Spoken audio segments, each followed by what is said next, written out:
Good afternoon, ladies and gentlemen. Thank you very much, Brian. Right, first slide, please. Well, an introduction, our patron. Well, here he is, the old scapegrace, in coronation robes in all his splendour. George IV was, without doubt, self-indulgent, hedonistic, extravagant and self-pitying. Yet he was perhaps the greatest of all royal collectors of the decorative arts and a major patron of architecture and painting. He assembled one of the finest collections of French decorative art outside France. He was a keen collector of furniture from the period from Louis XIV to Napoleon. In arms and armour, Sèvres porcelain, silver and silver gilt, Oriental porcelain with gilt bronze mounts, and Dutch and Flemish 17th century pictures. His collection was of unrivalled splendour. It created a suitable setting for the theatre of monarchy and for a man who wanted to be a major player on the world stage. Next one. So here is the scene of what we're going to be talking about, the Royal Pavilion. It took 40 years for the pavilion to be completed. Until 1815, the building was in a smart, French-influenced neoclassical style, the creation of Henry Holland. By recasting it in an Indian style, John Nash, the Prince Regent's architect, created a building which reflected George's new status as Prince Regent from 1811. The pavilion looked forwards and it looked backwards. The chinoiserie interiors, created from 1802 onwards, were out of fashion and were almost single-handedly revived by George, partly as a reminder of his youth.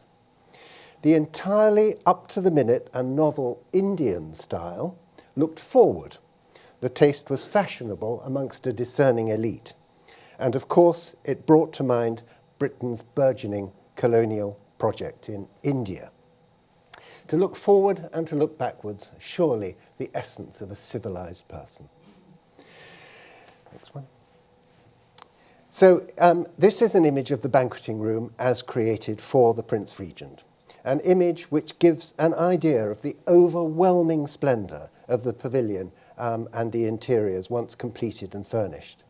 The banqueting room was the creation of the architect John Nash and an interior decorator about whom very little is known, Robert Jones. Poor old Robert Jones. If only he were called something else. Burne-Jones famously hyphenated his name, Edward Burne-Jones, because he said anyone born Jones faces oblivion. And poor old Robert Jones has descended below the radar, even with the resources of the internet. Contemporaries were staggered by the grandeur of these interiors. Not a metropolitan location, this is a seaside location.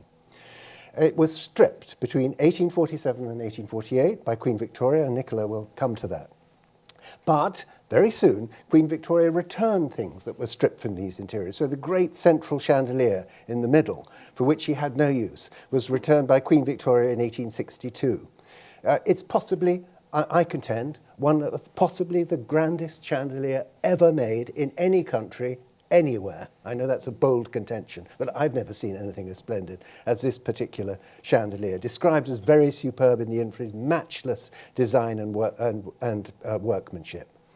The uplighters or torchères, which you see in the window wall and the opposite wall, 8 in all, these were returned by George V, probably at the instigation of Queen Mary as a thank you to the people of Brighton for the use of the Royal Pavilion as an Indian military hospital during the First World War.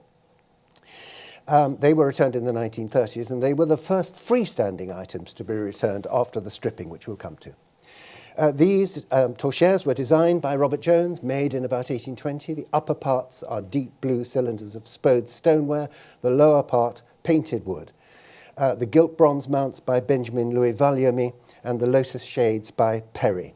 They are utterly magnificent, the pavilion style at its confident best, combining elements from China, India, and the classical world. The chairs seen in this view have also been returned on long-term loan, and not part of the short-term loan, which is the main topic of this talk.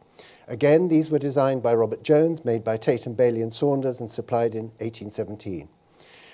They were generously returned by Her late Majesty the Queen in September 2018 as part of the long-term loan. So those are still in the Royal Pavilion.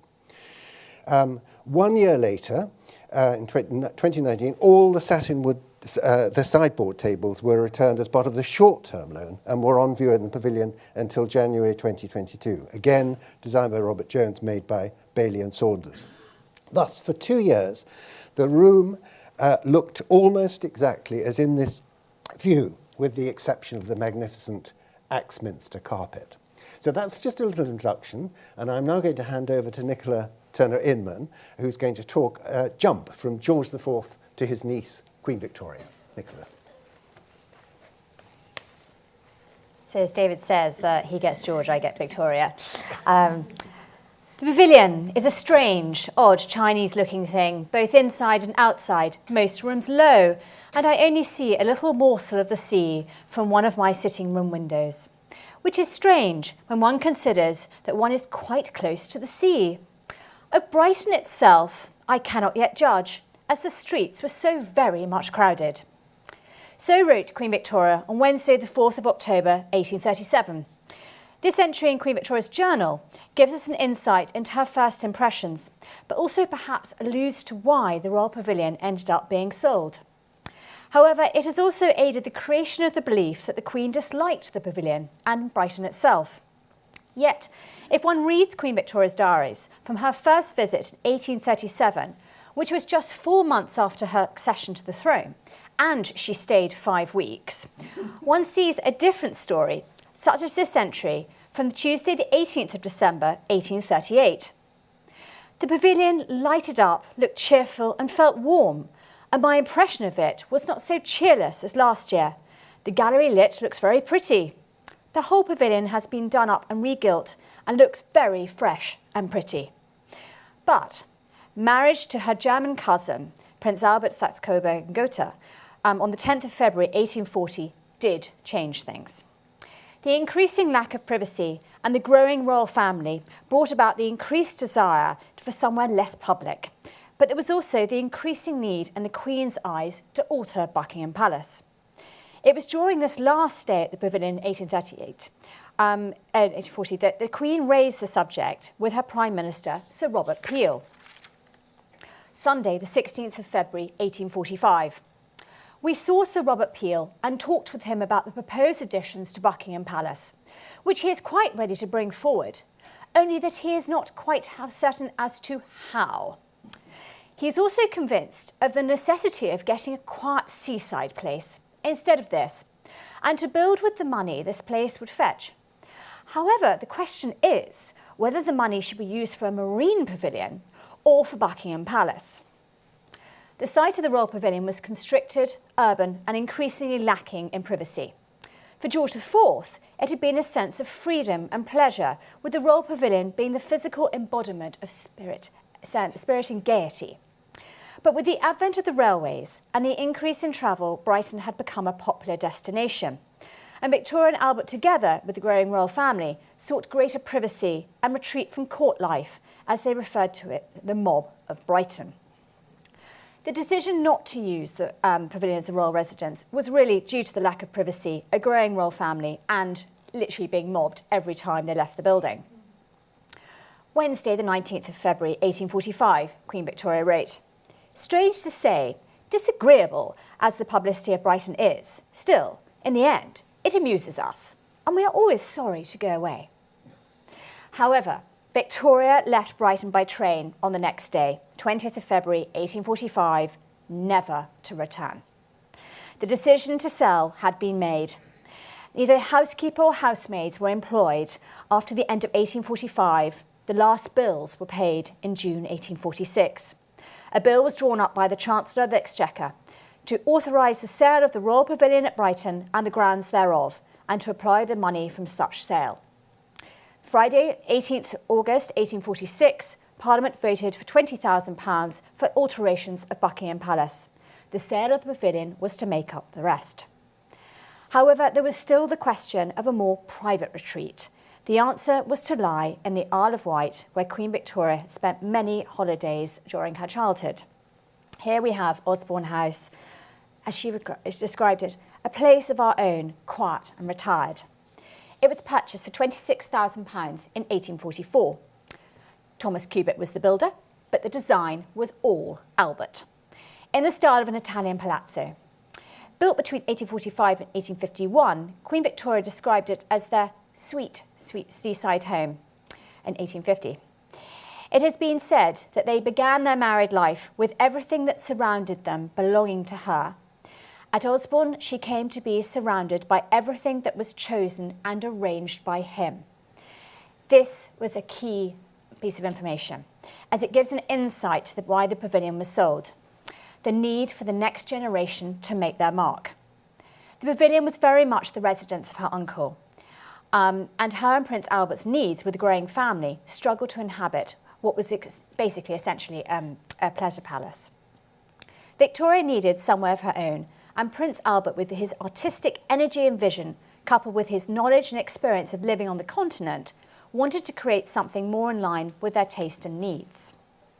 On the 19th of June 1850, the town of Brighton entered into possession of the Royal Pavilion estate for £50,000. But by that time, as David has mentioned, the pavilion had been stripped bare. But what happened to all those fabulous artworks in the Royal Pavilion?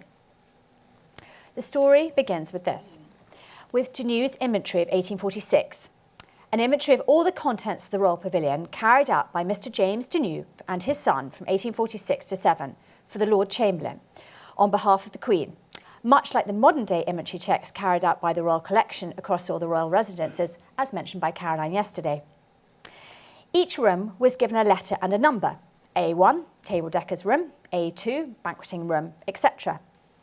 The inventory took into account not just all the artefacts, but also the fixtures and fittings such as chimney pieces, curtain poles, draperies, etc. This was to be the basis of not only a record of what was at the pavilion, but the forthcoming transport lists. Now, there were 143 loads over 2 years. I'll give you an example. The first load, 6th of January 1847, which included the magnificent clock and barometer designed by Robert Jones and made by Benjamin Vallamy for the banqueting room. These were the first objects to be removed and were sent to Windsor Castle and installed later in the grand reception room. Each transport list was signed upon collection and delivery. You can see Mr. William Saunders here at the Royal Pavilion and Mr. Alfred Gough at Kensington Palace. These transport lists were kept and compiled together in one volume. But what's interesting is that Brighton has the transport ledger, while we have the transport lists at the Royal Collection. It listed from which page in the China book that Mr. Denew made, a letter or number of the package, and number in Mr. Denew's inventory, the date of order, where and when sent. So absolute Bible of information. China and clocks are listed separately. All the clocks, interesting enough, were sent to Windsor, but some items were singled out specifically for Buckingham Palace, which you can see here on the screen. In the list, we can see Saunders and Gough annotating the list, often written in red pen, no less, which one quote amused me when I found it. "The packing of late has been greatly impeded from the want of the blankets being returned." Buckingham Palace, for the first time in many decades, became the centre of the court, the centre of the social, cultural and official life of the country. Queen Victoria's marriage to her serious-minded German cousin, Prince Albert, in 1841, sealed the use of Buckingham Palace as a royal family home and a setting for large-scale official and private entertainment, as well as state ceremonial and official business. However, there was a general lack of enthusiasm for the government to fund the alterations due to a recent increase in income tax and the crisis which arose over the repeal of the Corn Laws. The sale of the Royal Pavilion contributed towards these costs, and it was decided as a means of economising to use many of the fixtures and fittings within the new wing from the Royal Pavilion. Blaw's new wing made no attempt to stylistically relate to George IV's palace. The new front was not admired upon its completion in 1847. Indeed, the builder remarked that it, I quote, "does not pretend to grandeur and magnificence, scarcely to dignity." Blaw had worked to a very tight budget. He reduced costs from £150,000 to £106,600. and had rejected the use of the fixtures and fittings from the pavilion into his architectural scheme, but it was overruled. Prince Albert, and indeed the budget, had other ideas. The sale of the Royal Pavilion had helped fund the east wing of Buckingham Palace, but it also helped furnish it. Many fixtures and fittings and artefacts in the pavilion were incorporated into the decoration of the wing to create early examples of Victorian chinoiserie. An economic, yet also artistic decision that is sometimes overlooked. Queen Victoria writes in her diary on Tuesday the 19th of March 1850, "Walked about the new wing, which is being furnished with many things from the pavilion of Brighton. There is splendid china and many very fine doors, panels, etc. Also a number of old family pictures, etc., which had been, very wrongly, consigned to darkness and dirt. These are being carefully cleaned, repaired and varnished, and many come out beautifully." But it was still building on the cheap, something George IV could never be accused of. Although sadly no diaries or journals survive from Prince Albert, which is a great tragedy, it is known that he had a strong hand in the redecoration of the palace, and particularly the furnishing of the east wing. Queen Victoria's Journal, 10th of June 1849. "A very cold morning. We breakfast as we had already dined last night in the new room that has been made for us, a fine large lunchroom, very handsomely fitted up with furniture etc. from the pavilion at Brighton, including the Chinese pictures which were on the dining room walls there, the doors with the serpents etc. which had belonged to that room. A dragon has been painted on the ceiling and to harmonise with the rest. The small sitting room is also furnished with things from the pavilion, all arranged according to my dearest Albert's taste. The pavilion breakfast room, now known as the Chinese dining room, was the first room to be completed in June 1849 and was mostly entirely furnished with materials from the pavilion. It's perhaps the richest, most colourful of all the chinoiserie rooms in the East Wing, and the room which most evokes George IV's style. From the music room at Brighton came 4 of the set of 8 Chinese porcelain vases on spode bases, which are known as the Orleans vases here, a painted glass lily chandelier, a spectacular marble chimneypiece carved by Richard Westmacott. 64 chimney pieces were said to have been jemmied off the walls of the pavilion and reused in Buckingham Palace. I haven't identified all of them, but it would be rather nice to. Around the walls are the paintings by Robert Jones, and beneath them the sideboards that David mentioned earlier by Bailey and Saunders. These and the set of dining chairs came from the banqueting room and are still in use today. And David mentioned the set that Her late Majesty loaned back to the Royal Pavilion. Here we have one of the earliest photographs of the centre room. As you can also see again, we've got pagodas. You can see the Orleans vases here as well. But the mirrors are the doors of the pavilion, from the saloon and the pavilion, and the chimney pieces from the banqueting room and the pavilion. So there's been a real kind of mishmash here. Here we have the yellow drawing room. Again, we see the pagodas, but also the rock clock on the chimney piece there, which was originally placed in the music room, along with some of the Tatham and Bailey chairs here. And the chimney piece and the candelabra you see on the screen, these are from the saloon at the Royal Pavilion. Finally, we have an image of the principal corridor, which runs along the quadrangle side of the wing and normally houses many treasures in the Royal Pavilion. Again, familiar sight of the pagodas you can see at the end, but also a glimpse of the ivory furniture that was purchased by George III, Queen Charlotte, and a Vice-Vilar console table. Due to the resurfacing project of Buckingham Palace, which some of you might have heard about on the news this morning, all the contents of the East Wing had to be decanted. This was achieved by a small dedicated team in 6 months. We decanted, I think it's about 6,000 objects in 6 months. That's a lot of objects. And as in 1846, an inventory check was carried out, the condition of every object assessed and then packed in modern crates, you will no doubt be glad to hear, rather than the blankets of 1847, and transported on air ride trucks rather than the artillery carts. At this point, I'm going to hand over to David so we can find out where those objects went. Thank you.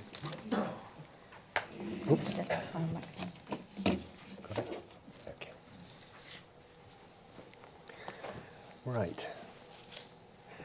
Okay, this is the arrival of the loans.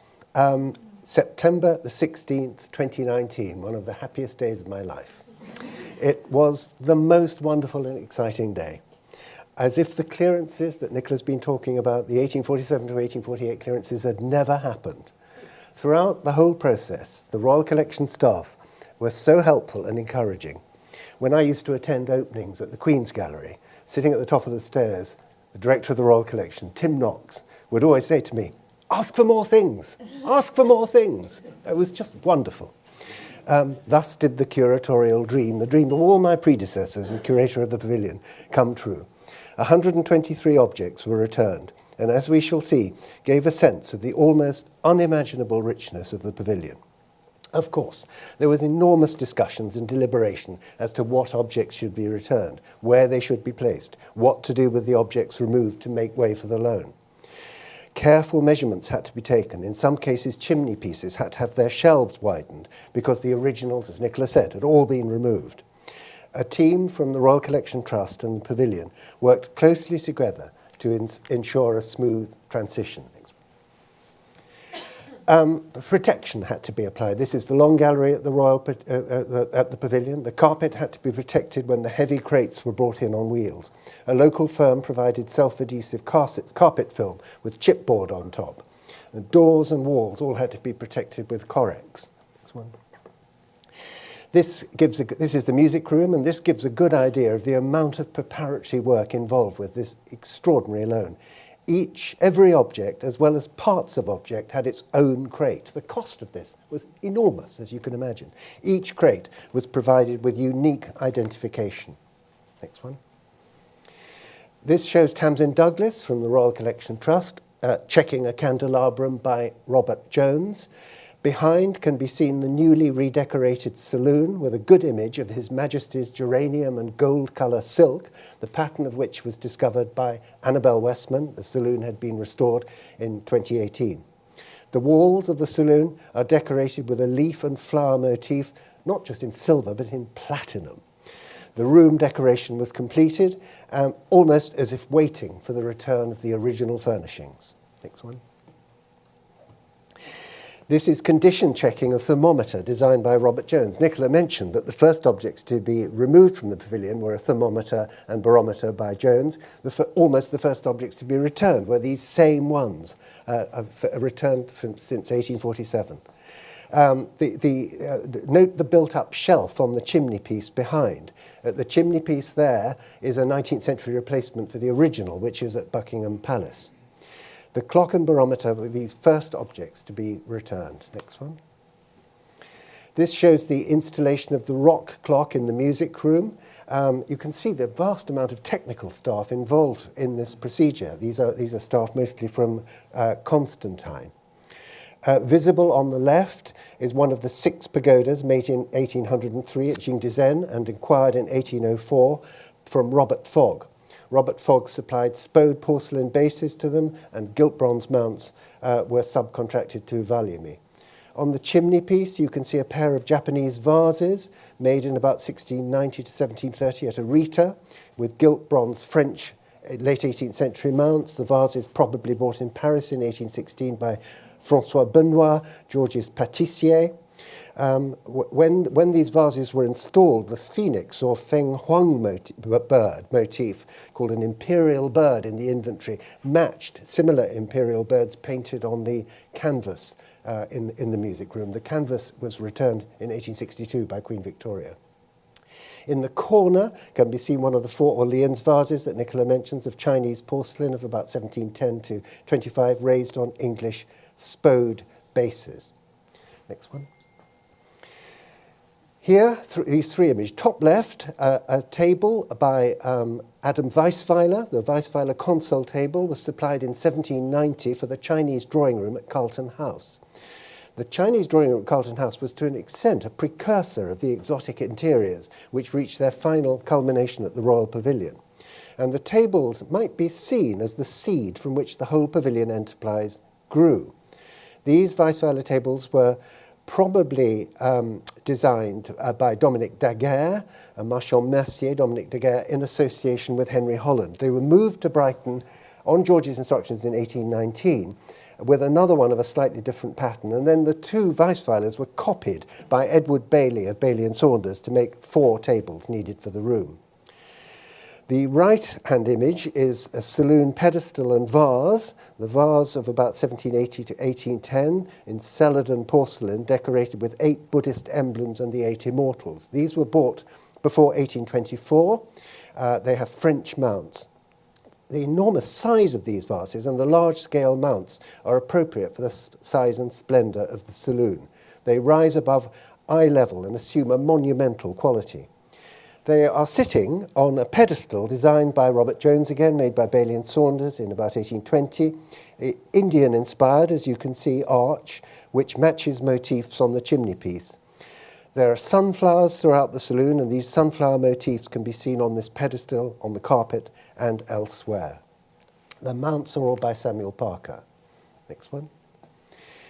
This is the saloon as completed in 1823 from Nash's views, and for just over 2 years the saloon did look as though it had been magically transported back to this image from the 1820s.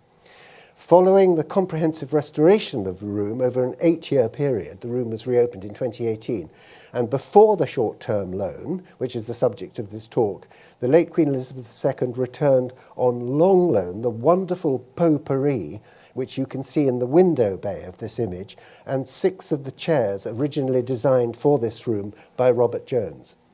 The short-term, those are on long-term loan. Those are still there at the pavilion. The short-term loan returned the full garniture to the chimney-piece and all the astonishing Chinese vases with gilt bronze mounts. Next one.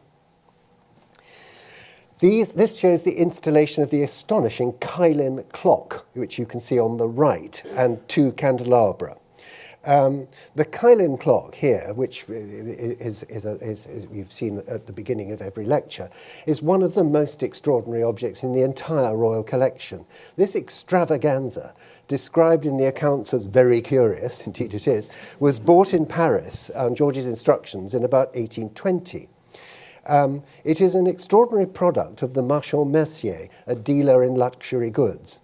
Marchand Merciers, I'm sure you all know who the Marchand Merciers are. Literally, I suppose it means a merchant of merchandise, which doesn't help us very much. But they were dealers in luxury goods who acquired objects for their decorative potential. When enhanced with expensive gilt bronze mounts, wares which might be plain, damaged, or perhaps even out of fashion, could be transformed into unique works of art and, of course, sold at a premium. The Kailin clock is made from a famille verte 17th century Chinese bowl into which a clock dial has been rammed. The original French clock was typically replaced by Vallierme. Vallierme always called French clocks rubbish and replaced them with his own clocks. The clock is flanked by early 18th century Chinese Buddhist lions, known variously as dogs of Fo or Kailins. Above is a late 17th century Japanese group of a seated Buddhist figure known as Hotai and 2 children. The base is composed of 5, it's hilarious, isn't it? The base is composed of 5 panels of early 18th century Chinese porcelain cut from a box. As if this was not enough, but when it arrived at the Royal Pavilion, unbelievably, George wanted it even further enhanced. And so once in George's possession, the clock was embellished with sunflowers, or a leitmotif of the saloon, designed by Robert Jones and made by Samuel Parker. The plinth, a new plinth was supplied, supplied by Henry Westmacott, with further mounts by Parker. The plinth harmonised with the base of the chimney-piece and the cabinets in the room. The exotic extravagance of the pavilion and George's passion for the Orient and for French decorative art is captured in this extraordinary object. And it's flanked by these 2 equally amazing candelabra, fronted by Mandarin figures. These were made in about 1822 to 23. And they were designed to stand on and complement the saloon chimney-piece and complement the clock. These wonderful objects were again designed by the amazing Robert Jones. The upper parts of them consist of a Chinese export vase of about 1780 to 1800. The vases are mounted with dragon-branched candle sockets in gilt bronze. All the mounts were made by Samuel Parker, a younger member of the firm of Parker and Perry. Below the vase, it's made of metal. It looks like ceramic, but it's not. It's enamelled, an enamelled metal version of the Chinese vases, painted to match the vase. In front stand Mandarin figures with square rank badges. They stand on shells emerging from lotus flowers, with their hands rest on gilt bronze dolphins, the royal fish of the sea, which of course makes them appropriate for their seaside location. The Mandarin figures match those fronting the uprights on the chimney piece, and the lotus leaves match motifs on the curtain pelmets. Next one. So this shows the saloon complete, with the astonishing Axminster carpet with the huge sunflower burst in the middle there. For just over 2 years, it was possible to see the saloon more or less as George intended it. You can see how we overcame the problem of not having the original chimney piece, which is at Buckingham Palace. What we did was have a photograph of the chimney piece printed on canvas, placed in front of the Victorian replacement, and that remains in the saloon. Here are all the magnificent Chinese vases in their correct position. It gives a sense, perhaps more than in any other room, of the unutterable splendour of George IV's creation. It must have been one of the richest buildings in Europe. And how very French it looks. The mounted ceramics evoked the luxurious apartments of the Ancien regime. As an aside, I should just mention this, George was a compulsive collector of Sèvres porcelain, but this was displayed at Carlton House, not in Brighton. Occasionally, Sèvres in a chinoiserie style was sent to Brighton, but the delicate scenes rather clashed with the celadon vases of enormous size often, enriched with gilt bronze mounts, which formed the principal ornaments of Brighton. So there was a little bit of Sèvres in Brighton, but not very much. Next one. This shows a slide, the installation of the pagodas in the music room. Perhaps the most exciting of all the installations at Brighton was the reinstatement of all 6 of these fantastic porcelain pagodas in the music room. The music room, an already magnificent room, was turned by this transformation into surely one of the great rooms of Europe. In this image here, you can see David Wheeler, the senior conservation officer from the Royal Collection Trust, putting the pagoda together. David spent many years restoring these pagodas, some of the most magnificent objects in the entire Royal Collection. It was such a splendid sight to see them placed in the position for which they were intended. Next one. So this shows, just astonishing, the music room with all the pagodas intact. So we have the room transformed with the addition of the pagodas and the Orleans vases in the corners of the rooms. It was, as you can see, a staggering sight. The pagodas consist of hexagonal tiers of famille rose porcelain and were made in 1803, about 1803, in Jingdezhen, almost certainly as a special commission. The large pagodas in the window bays and the 2 smaller ones either side of the chimney piece were bought in 1804 from Robert Fogg. 2 more were supplied in 1817. All were fitted with English spode bases, fitted to raise the pagodas to the proportions of the room. Festooned with bells, fish and kylins, and surmounted by snake-entwined arrowheads, piercing winged dragons, all of which was added by Benjamin Vulliamy in 1817, the pagodas represent the apogee of chinoiserie taste in England. When installed, they made perfect sense in a room where the ceiling height is 41 feet. They also provided 3-dimensional counterparts to the painted pagodas on the wall canvas and the red Japan decoration on the door panels. They are perfect for the pavilion because the pagoda in the 18th century was a kind of universal symbol of the Orient. Ultimately derived from the famous porcelain pagoda of Nanking, and of course William Chambers built a full-sized English version at Kew in 1762. The porcelain pagodas in the Royal Collection are the greatest single assemblage of porcelain pagodas anywhere. Next one. This, again, shows the banqueting room in the music room, I beg your pardon, as George intended it.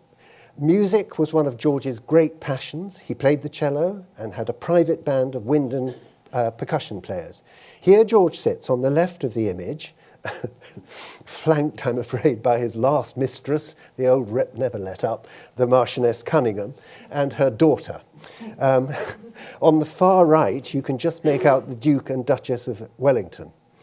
John Nash, Frederick Crace and Robert Jones were all responsible for different elements of the room, which was executed between 1818 and 1820.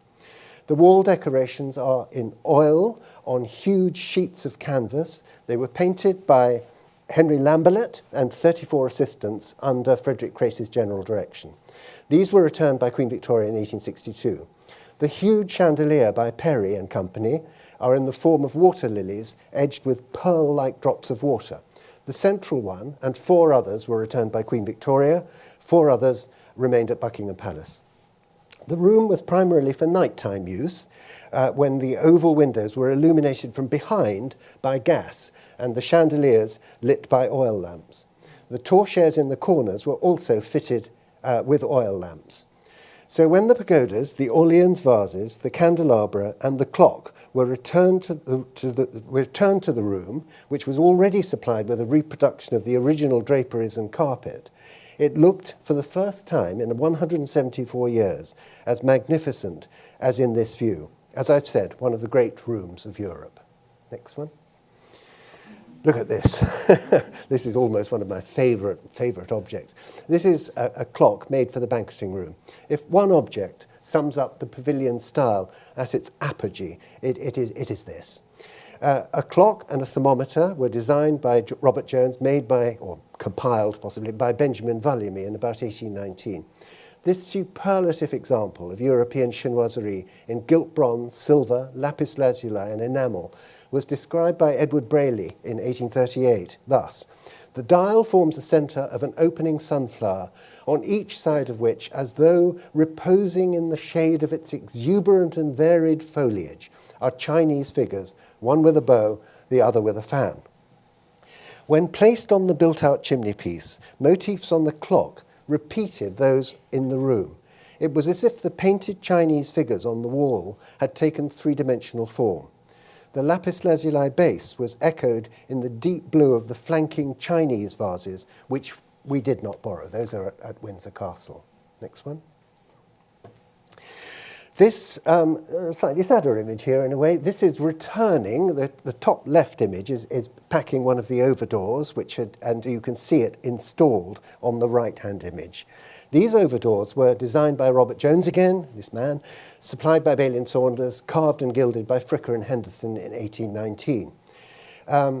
The doors, said Baxter's Stranger's Guide to Brighton, are surmounted with exquisite specimens of wood carving, exhibiting subjects of the chimera from the Oriental mythology, the peculiar animation and character of which induce an idea that they are actually existing in an atmosphere of burning gold.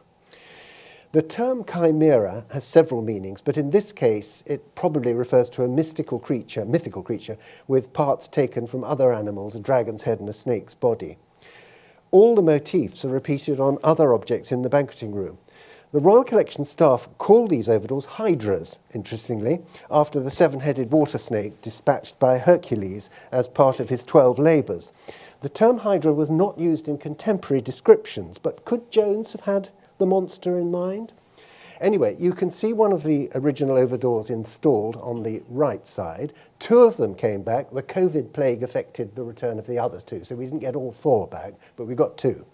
And you can see in the bottom image the overdoor installed in the at Buckingham Palace in the Chinese dining room, Chinese luncheon room. Next one. Yeah. The penultimate image shows the original rock clock on the music room on the right, just removed from the chimney piece, standing next to a copy of the rock clock, which was commissioned to celebrate the completion of the restoration of the music room after a disastrous fire in 1975. The copy was carved in lime wood by a conservator of genius, now retired, by John Powell over several years, gilded by the Carvers and Gilders firm and finally completed in 2000. The original rock clock on the right was bought in Paris in 1819 and was always intended by George for the music room. The gilt bronze case dates from about 1750 to 60.